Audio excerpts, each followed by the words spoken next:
Hello everyone, welcome to my YouTube channel R square Pathshala. I am Ravi Saini. आज हम class में जो है क्राउन रूल के बारे में पढ़ेंगे।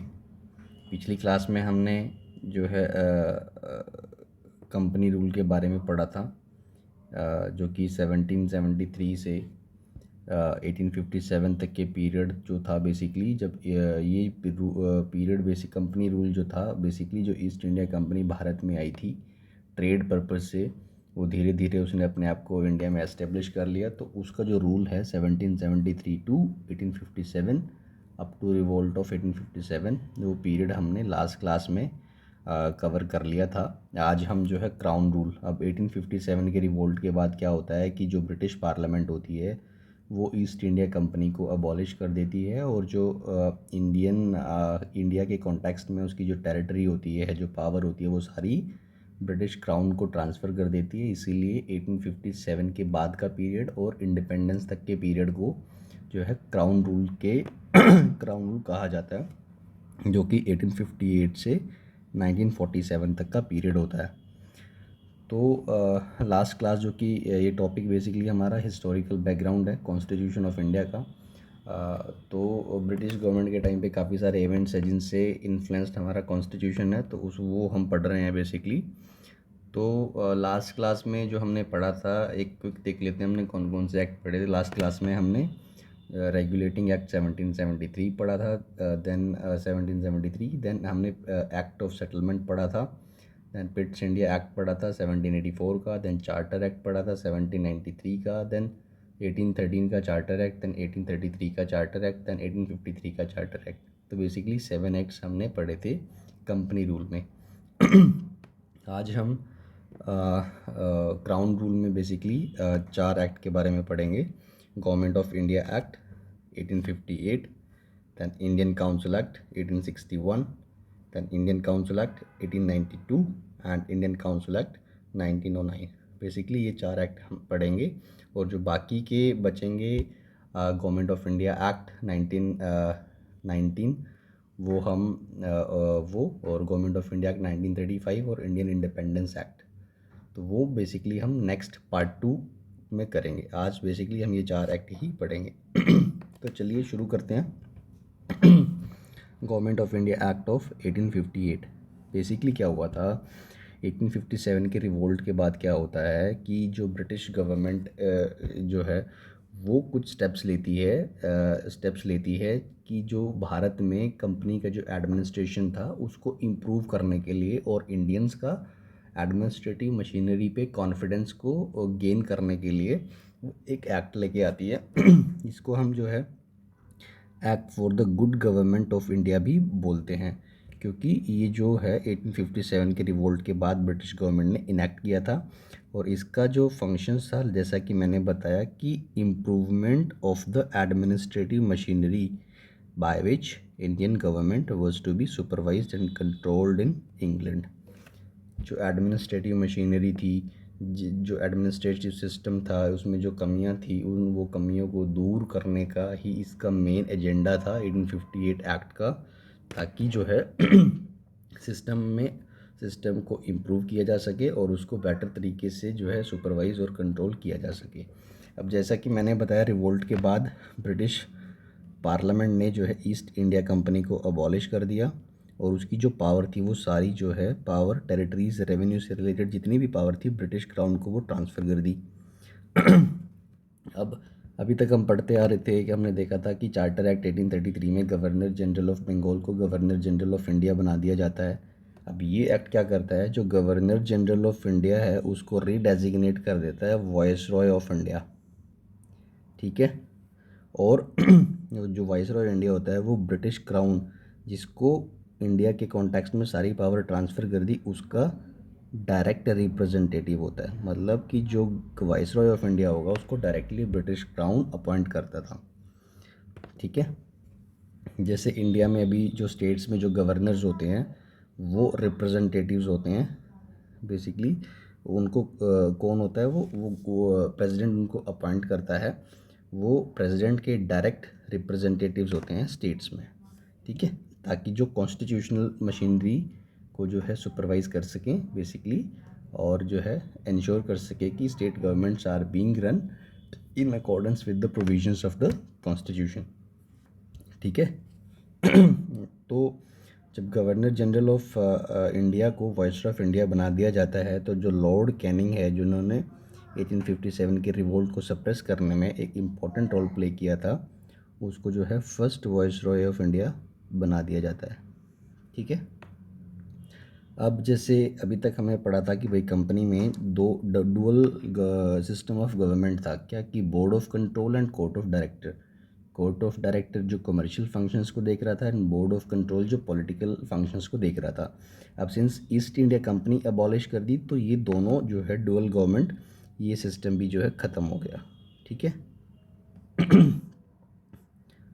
अब ईस्ट इंडिया कंपनी ख़त्म हो गई, तो ये board of control and court of director automatically जो है अबॉलिश हो गया, तो सिस्टम ऑफ डबल गवर्नमेंट जो है वो ख़त्म हो गया। अब ये शुरू किसने किया था, ये आप पिछली क्लास में जाइए और देखिए कि जो बोर्ड ऑफ कंट्रोल जो एक सेपरेट बॉडी थी, वो कौन से एक्ट के थ्रू जो है इंट्रोड्यूस की गई थी और इसका पर्पज़ क्या था। वो एक्ट आप मेरी पिछली क्लास में जाइए, कंपनी रूल में वो देखिए, और फिर आप जो है इस वीडियो पे कमेंट कीजिए कि बोर्ड ऑफ कंट्रोल किस एक्ट के द्वारा इंट्रोड्यूस किया गया था। ठीक है। तो वाइसरॉय बना दिया। एक अलग ऑफिस एक बनाया गया, secretary of state for India, जो कि जिसके पास भारत के कॉन्टेक्स्ट में, ब्रिटिश इंडिया के कॉन्टेक्स्ट में कंप्लीट अथॉरिटी थी, कंट्रोल ओवर इंडियन एडमिनिस्ट्रेशन। ठीक है। Secretary of state for India, जिसको इंडियन एडमिनिस्ट्रेशन के कॉन्टेक्स्ट में कंप्लीट अथॉरिटी थी। ठीक है। अब ये जो सेक्रेटरी ऑफ स्टेट होता था, वो ब्रिटिश कैबिनेट का ही मेंबर हुआ करता था, और वो डायरेक्टली ब्रिटिश पार्लियामेंट को रिस्पॉन्सिबल था for his actions in India. ठीक है। क्लियर है। सेक्रेटरी ऑफ स्टेट जो है वो ब्रिटिश कैबिनेट का मेंबर था, उसको पूरी अथॉरिटी थी इंडियन एडमिनिस्ट्रेशन के कॉन्टेक्स्ट में, and he was responsible to the British parliament. I hope यहाँ तक आप सबको अच्छे से क्लियर हो रहा है। तो अब क्या है कि जो सेक्रेटरी ऑफ स्टेट था, उसको एडवाइस करने के लिए, असिस्ट करने के लिए एक 15 मेंबर जो है एक काउंसिल जो थी वो बना दी गई, जो कि एडवाइजरी बॉडी थी। ठीक है। सेक्रेटरी ऑफ स्टेट को असिस्ट करने के लिए, और जो सेक्रेटरी ऑफ स्टेट था वो इस काउंसिल का चेयरमैन बना दिया गया। ऑब्वियसली उसको असिस्ट कर रही है, तो उसका चेयरमैन जो है सेक्रेटरी ऑफ स्टेट ही होगा। ठीक है। 15 मेंबर काउंसिल बनाई गई, एडवाइजरी बॉडी असिस्ट करने के लिए। Okay, just a second. तो अब जो सेक्रेटरी ऑफ स्टेट की जो काउंसिल थी, मतलब secretary of state in council जो पूरी थी, उसको एक बॉडी कॉरपोरेट का स्टेटस दे दिया गया, जिसको आप शू कर सकते हो, और वो किसी को शू कर सकता था इंडियन इंग्लैंड में। Basically this council was a body corporate is capable of suing and being sued in India and in England for his actions, for its actions basically। ठीक है। तो ये जो मोटे मोटे पॉइंट्स थे, ये गवर्नमेंट ऑफ इंडिया एक्ट 1858 के ये थे, ये काफ़ी इंपॉर्टेंट है। ठीक है। पॉलिटिकल कॉन्टेक्स्ट में अब क्या होता है कि जैसे 1857 के रिवोल्ट के बाद जो ब्रिटिश गवर्नमेंट को लगा कि वो इंडियंस हैं, उनका कॉन्फिडेंस नहीं जीत पा रहे हैं, तो उनको जो ज़रूरत लगी कि भाई उनको जो है इंडिया के एडमिनिस्ट्रेशन में इंडियंस को जो है इंगेज करना चाहिए, ताकि उनका कॉन्फिडेंस जो है जीता जा सके। तो इस पॉलिसी के चलते उन्होंने क्या किया, पॉलिसी ऑफ एसोसिएशन अडॉप्ट करी। ठीक है। पॉलिसी ऑफ एसोसिएशन मतलब कि एडमिनिस्ट्रेशन में इंडियंस को जो है वो इंक्लूड करेंगे, इंगेज करेंगे, जिससे कि उनका कॉन्फिडेंस जीता जा सके। सो द फॉलोइंग 3 काउंसिल्स, अब इस पॉलिसी ऑफ एसोसिएशन जो उन्होंने अपनाई, अब उसके चलते 3 काउंसिल एक्ट्स जो है उन्होंने इंट्रोड्यूस करे, किन्होंने, ब्रिटिश गवर्नमेंट ने। वो 3 काउंसिल एक्ट हम पढ़ेंगे, 61 का, 92 का एंड 1909 का। ठीक है। तो सबसे पहले हम इंडियन काउंसिल एक्ट 1861 के बारे में पढ़ लेते हैं। अब 61 में बेसिकली क्या हुआ कि जो है यहाँ से जो है रिप्रेजेंटेटिव इंस्टीट्यूशंस की शुरुआत होती है। Representative institutions by associating Indians with the law making process. अभी रिप्रेजेंटेटिव इंस्टीट्यूशन बेसिकली इंडियंस को जो है लॉ मेकिंग प्रोसेस में इंगेज करके जो है रिप्रेजेंटेटिव इंस्टीट्यूशंस की शुरुआत होती है। ठीक है, तो कैसे शुरुआत होती है वो हम अभी डिटेल में करेंगे। मतलब कैसे रिप्रेजेंटेटिव इंस्टीट्यूशंस बने। बेसिकली जो मेंबर्स होते थे वो मेंबर जो है जो अब जैसे नेक्स्ट इसमें डिटेल में बताया गया है कि जो वाइसरॉय होता था वो कुछ इंडियंस को नॉमिनेट कर सकता था as non officials members of his expanded legislative council. Basically जो इंडियंस हैं उनको नॉमिनेट कर सकता था, है ना। अब वो जो नॉमिनेट करता था वो एक पॉपुलेशन को, एक एक एक सेगमेंट ऑफ इंडियंस को रिप्रेजेंट करते थे। तो इसीलिए एक टाइप की रिप्रेजेंटेटिव इंस्टीट्यूशन यहाँ पे जो है उसकी शुरुआत होती है। ठीक है, तो वाइसरॉय को पावर दी गई कि वो कुछ इंडियंस को अपनी एक्सपैंडेड लेजिस्लेटिव काउंसिल में लॉ मेकिंग पर्पस के लिए इंडियंस को नॉन ऑफिशियल्स मेंबर जो है वो अपॉइंट नॉमिनेट कर सकता था। तो 1862 में लॉर्ड कैनिंग जो कि वाइसरॉय था, फर्स्ट वाइसरॉय ऑफ इंडिया, उसने 3 इंडियंस को नॉमिनेट किया। एक राजा ऑफ बनारस थे, एक Maharaja of Patiala and sir Dinkar Rao. तो इन तीनों को जो है नॉमिनेट किया किसने, वाइसरॉय लॉर्ड कैनिंग ने, under the provisions of Indian council act 1861। तो अब जो है यहाँ जैसे हमने देखा था कि यहाँ से जो प्रोसेस ऑफ डिसेंट्रलाइजेशन है वो प्रोसेस भी यहाँ से शुरू होती है। By restoring the legislative powers to Bombay and Madras presidencies. हमने कंपनी रूल के टाइम में हमने पढ़ा था चार्टर एक्ट 1833 का, जिसमें हमने देखा था कि जो बंगाल प्रेसिडेंसी है उसको, उसके गवर्नर को गवर्नर जनरल ऑफ इंडिया बना दिया जाता है और बॉम्बे और मद्रास प्रेसिडेंसीज से लेजिस्लेटिव पावर छीन के जो है बंगाल के गवर्नर जनरल को दे दी जाती है। तो इससे बेसिकली जो 1833 का जो चार्टर एक्ट था उससे सेंट्रलाइजेशन जो है वो फाइनल स्टेप था सेंट्रलाइजेशन का। अब 57 के रिवोल्ट के बाद जब ये एक्ट आया काउंसिल एक्ट 1661, यहाँ से अब वो प्रोसेस रिवर्स हो जाती है। पहले टूवर्ड्स सेंट्रलाइजेशन की तरफ हम मूव कर रहे थे टिल रिवोल्ट ऑफ 1857। अब उसके बाद से जो ब्रिटिशर्स ने जो स्टेप्स लिए उससे हम डिसेंट्रलाइजेशन की तरफ करेंगे, वो प्रोसेस को हम रिवर्स कर रहे हैं बेसिकली। तो जो बॉम्बे और मद्रास प्रेसिडेंसीज थी उसको लेजिस्लेटिव पावर्स उनकी वापस रिस्टोर कर दी गई, जिससे कि प्रोसेस ऑफ डिसेंट्रलाइजेशन जो है यहाँ से शुरू हो जाती है। जैसे हमने अब यहाँ से वो प्रोसेस ऑफ डिसेंट्रलाइजेशन शुरू होती है और वो धीरे धीरे करके जो है 1937 में प्रोविंसेस में कंप्लीट इंटरनल ऑटोनॉमी जो है वो आ जाती है। समझ रहे हो कितना टाइम लगा। 61 में शुरू होती है डिसेंट। ऐसे ही 1773 में रेगुलेटिंग एक्ट से सेंट्रलाइजेशन शुरू होती है और वो 1833 में उसका फाइनल स्टेप्स होता है। उसमें भी टाइम लगता है सेंट्रलाइजेशन होने में। अब डिसेंट्रलाइजेशन भी 1861 के एक्ट से शुरू होती है और 1937 में जाके प्रोविंसेस में कंप्लीट इंटरनल ऑटोनॉमी आती है। ठीक है। अब उसके बाद क्या है कि जो इसने ये बोला था कि भाई आप जो है नई लेजिस्लेटिव काउंसिल्स बनाई जाएंगी, कहाँ पे, बंगाल में बनाई जाएगी, नॉर्थ वेस्टर्न फ्रंटियर प्रोविंस में और पंजाब में। तो इसी एक्ट के अंडर प्रोविज़न था। तो 1862 में बंगाल में बनाई गई, 1866 में नॉर्थ वेस्टर्न फ्रंटियर प्रोविंस में बनाई गई एंड 97 में जो है पंजाब में लेजिस्लेटिव काउंसिल बनाई गई। अब इसने जो है इस काउंसिल एक्ट 61 ने वाइसरॉय को पावर दे दी कि भाई आप जो है बिज़नेस जो है काउंसिल में जो बिज़नेस होता है, जो लॉ मेकिंग प्रोसेस होती है, उसके कन्वीनियंट ट्रांजैक्शन के लिए आप रूल्स और ऑर्डर बना सकते हो। जैसे आज हम देखते हैं प्रेजेंट डे में जो स्पीकर्स होते हैं हमारे लोकसभा में और जो चेयरमैन होते हैं हमारे राज्यसभा के, वो बेसिकली रूल्स बनाते हैं for the more convenient transaction of purpose, but basically overall ये पावर जो है प्रेसिडेंट के पास होती है।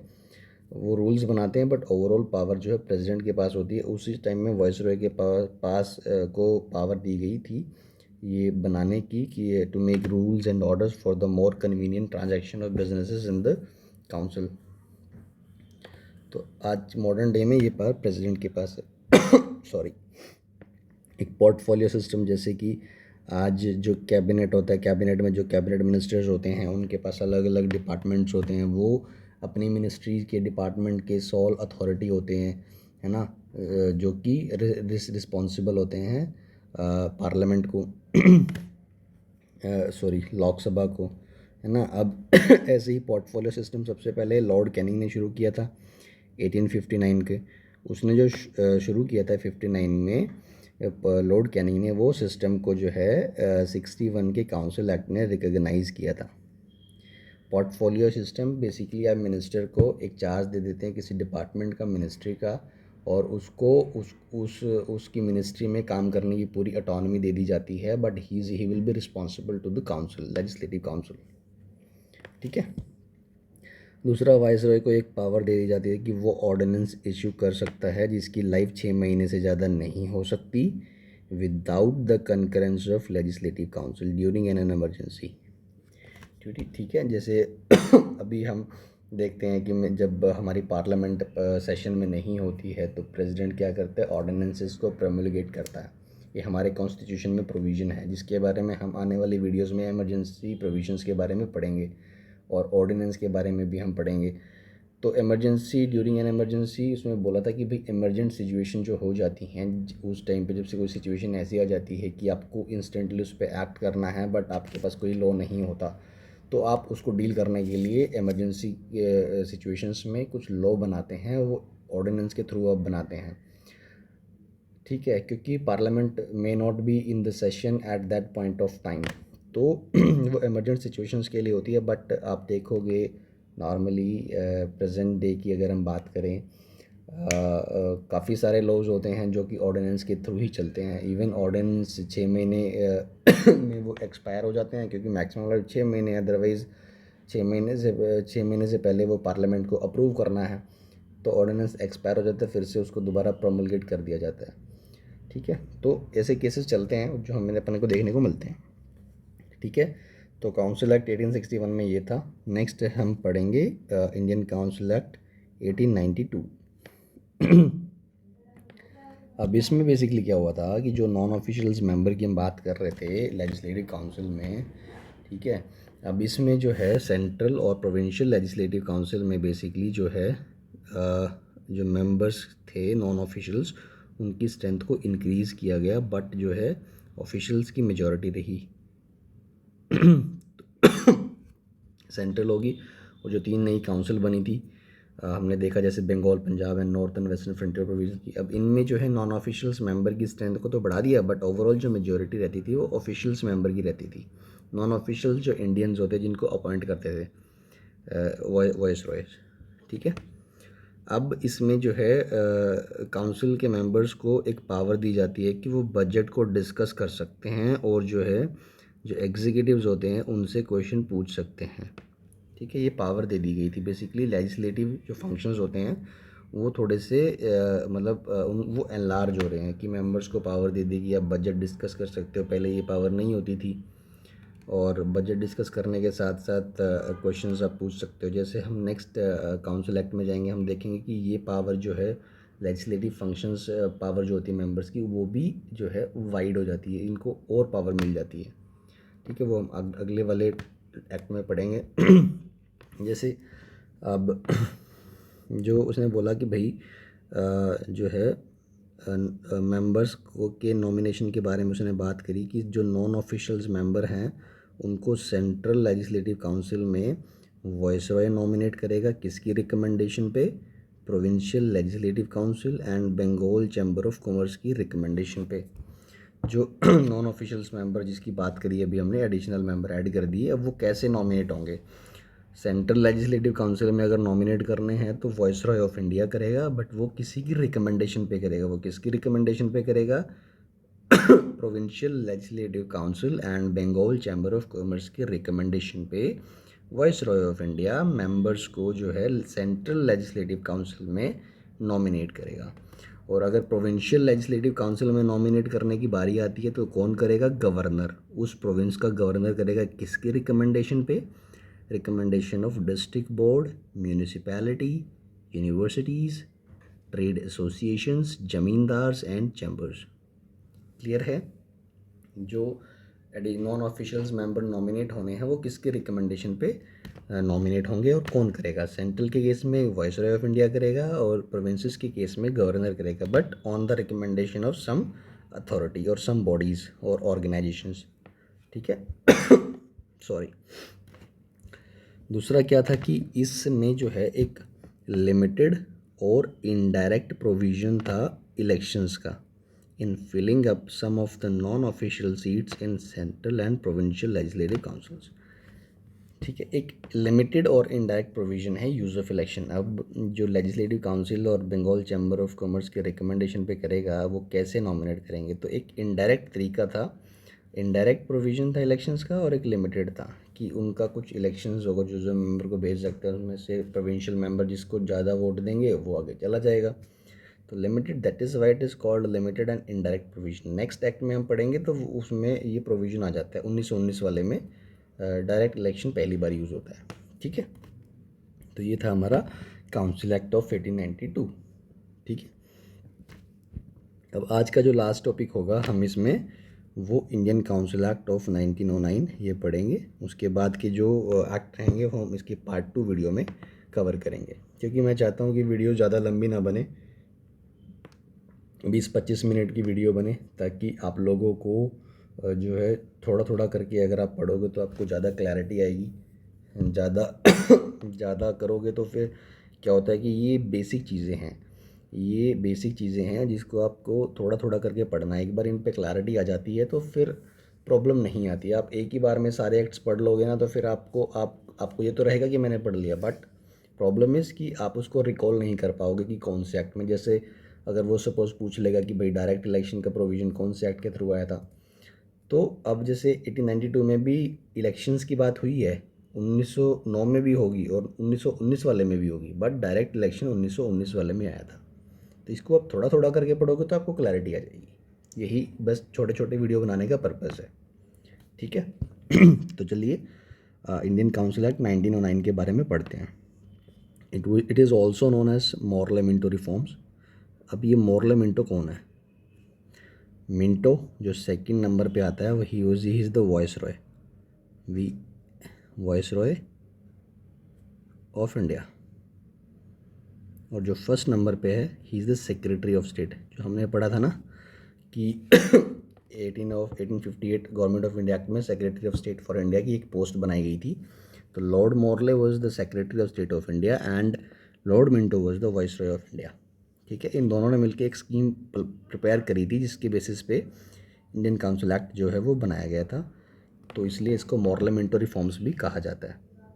ठीक है, अब इसमें क्या था कि जो जैसे हमने पिछले में देखा कि सेंट्रल और प्रोविंशियल लेजिस्लेटिव काउंसिल की स्ट्रेंथ को बढ़ा दिया गया, जिसमें नॉन ऑफिशियल्स मेंबर की स्ट्रेंथ को, इसमें भी ऐसा ही होता है कि जो सेंट्रल लेजिस्लेटिव काउंसिल है उसकी तो अब स्ट्रेंथ जो है सब्सटेंशियली इंक्रीज़ कर दी, तो सिग्निफिकेंटली अपने बढ़ा दी कि 16 से अपने बढ़ा के 60 कर दी। प्रोविंशियल लेजिस्लेटिव काउंसिल की भी अपने स्ट्रेंथ को बढ़ाया, ओवरऑल स्ट्रेंथ की बात कर रहे हैं हम यहाँ पे, है ना। अपने स्ट्रेंथ को बढ़ाया, बट वो जो स्ट्रेंथ थी वो अक्रॉस द प्रोविंसेस यूनिफॉर्म नहीं थी, वैरिंग थी, किसी में अपने कम बढ़ाए किसी में ज़्यादा बढ़ाए, बट सेंट्रल में अपने 16 से बढ़ा के 60 कर दिए थे। ठीक है, अब सेंट्रल में 16 से बढ़ा के 60 तो कर दिए थे, बट वहाँ पे अभी भी जो है ऑफिशियल्स की मेजॉरिटी आपने मेंटेन करके रखी सेंट्रल वाले में, बट जो प्रोविंसेस वाले थे वहाँ पे आपने नॉन ऑफिशियल्स की मेजॉरिटी के लिए अलाउ कर दिया कि मतलब जो इंडियंस नॉमिनेट होके आएंगे they can have majority of numbers in the provincial councils. Sorry, clear है। तो फर्दर इसमें ये था कि जो जैसे हमने देखा था कि वो पिछले एक्ट में उनको जो है बजट पे क्वेश्चंस, बजट डिस्कस करने की पावर दे दी थी, एग्जीक्यूटिव्स को क्वेश्चन एड्रेस करने की पावर थी। यहाँ पे वो लेजिस्लेटिव फंक्शंस को और बढ़ा दिया जाता है, और जो है दोनों लेवल की बात कर रहा हूँ मैं, सेंट्रल और प्रोविंशियल दोनों पे। अब यहाँ पे जो मेंबर्स हैं वो सप्लीमेंट्री क्वेश्चंस आप पूछ सकते थे, पहले आपने एक क्वेश्चन पूछ लिया उस पर सप्लीमेंट्री क्वेश्चन नहीं आप पूछ सकते थे, यहाँ पे आप सप्लीमेंट्री क्वेश्चन पूछ सकते हो, और जो है रिजोल्यूशन मूव कर सकते हो बजट पे। पहले सिर्फ आप डिस्कस कर सकते थे, रिजोल्यूशन मूव नहीं कर सकते थे। रिजोल्यूशन लाइक आप किसी के लिए अमाउंट कम करना चाहते हैं या फिर कोई पॉलिसी कट करना चाहते हैं, तो उस तरह के रिजोल्यूशंस आप नहीं मूव कर सकते थे पहले। अब ये पावर जो है ये 1909 के एक्ट में जो है वो डाली गई थी, ठीक है।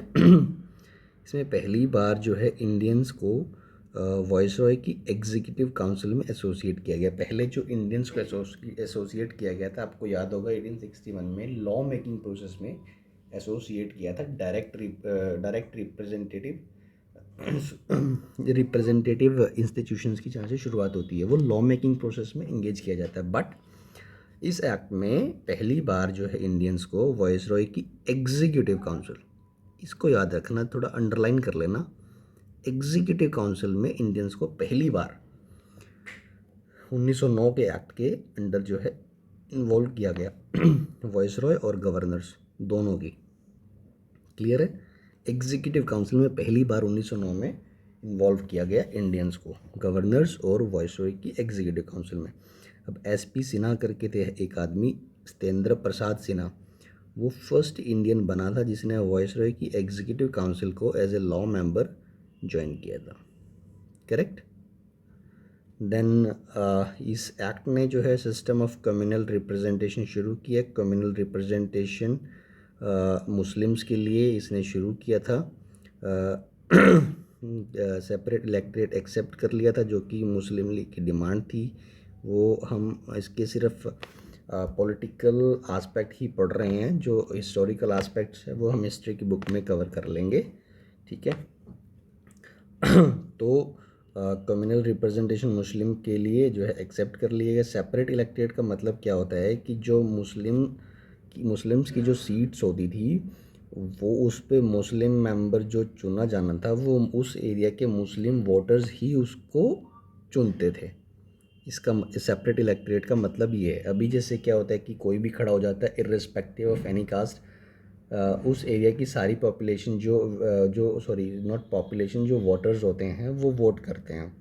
अब सेपरेट इलेक्टोरेट में क्या है कि सपोज़ कि किसी एक कम्युनिटी का मेंबर खड़ा हुआ है, किसी एक कम्युनिटी के मेंबर 2-3 मेंबर खड़े हो गए हैं, सिर्फ उसी कम्युनिटी के लोग उन दोनों मेंबर्स में से किसी एक को चूज़ करेंगे। मतलब मुस्लिम्स वोटर्स मुस्लिम कैंडिडेट्स को ही चुनेंगे। दैट इज़ सेपरेट इलेक्टोरेट, ठीक है।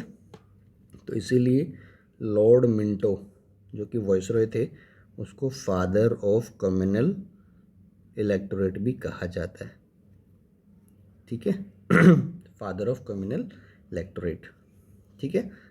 इसके अलावा इस एक्ट ने सेपरेट रिप्रेजेंटेशन दी प्रेसिडेंसी कॉरपोरेशंस को, चैम्बर्स ऑफ कॉमर्स को, यूनिवर्सिटीज़ को एंड जमींदार्स को। Separate representation, not separate electorate, representation, ठीक है। तो आज की क्लास में इतना ही। आई होप कि आपको मेरा वीडियो पसंद आया है। प्लीज़ आप इस वीडियो को लाइक करिए, मेरे चैनल को सब्सक्राइब कीजिए, ताकि आप ऐसे ही बेनिफिशियल वीडियोस आपको मिलती रहें और आप उनको देख के आप अपने कैरियर को बना सकें। So thank you very much. मिलते हैं अगली क्लास में। So take care, bye bye.